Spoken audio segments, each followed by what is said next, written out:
The United Nations, the peacekeeping operations, we work in a lot of really rough places in the world. There are a lot of nasty people out there doing bad things, and often the United Nations is the only thing standing in between the average citizens, the people of a country, and war, terror, fighting, deprivation.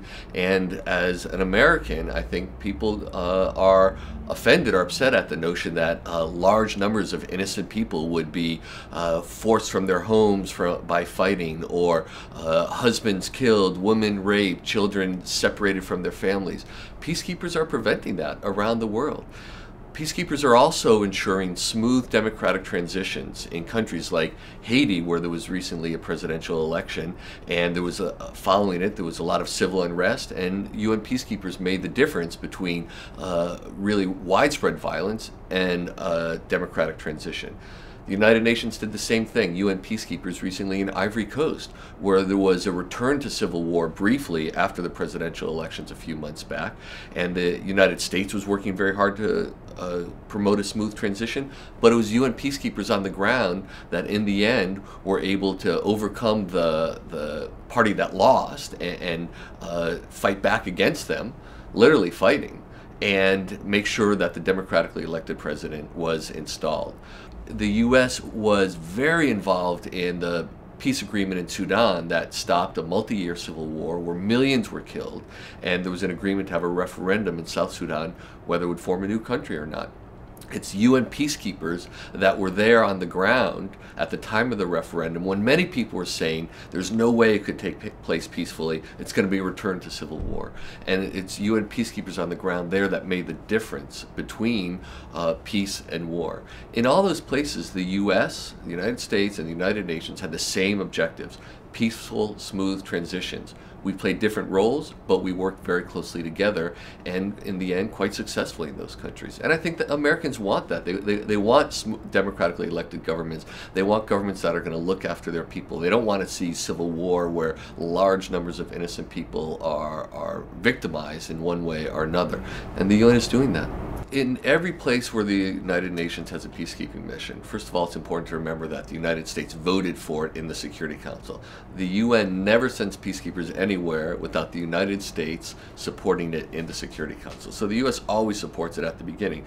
And then on the ground, usually the U.S. has an important political role to play in advancing a political process, while the United Nations is creating the conditions on the ground for the peace, separating warring factions, protecting civilians, building the capacity of the local police force. We're doing those things while the United States is leading or very much involved in a political process that, and that combination of the U.S. working on the political process, the United Nations working on peace on the ground and institution building, should create the conditions over time that will allow for a stabilization of the situation in the country and the UN peacekeeping mission to go away. That's how we partner on the ground, and there are many examples of where that has worked very successfully. Just in the last 10 years or so, the size of UN peacekeeping has almost quadrupled, from about $2 billion a year to about $8 billion a year. And it's a really big enterprise we're running now. And we have some outdated, antiquated, bureaucratic structures, processes. What we're trying to do now is implement wide-ranging, very dramatic reform so that when we are providing or implementing these $8 billion worth of operations, we're using modern business practices, we're ensuring that the quality of our support in the field, the way that we deploy our troops, build camps, run aviation operations, that these are done in an operationally very sound manner, but at the best cost, at the lowest cost. And so our vision for the Department of Field Support, for how we support these $8 billion of operations, is better performance on the ground, improve operational delivery at a lower cost to our member states. And that's our vision. The tool we have to accomplish that is the Global Field Support Strategy, a 5-year strategy approved by the General Assembly 1 year ago. We're 1 year into this 5-year strategy. already we're starting to see the benefits. We've literally saved over $100 million through the kinds of reforms we're making.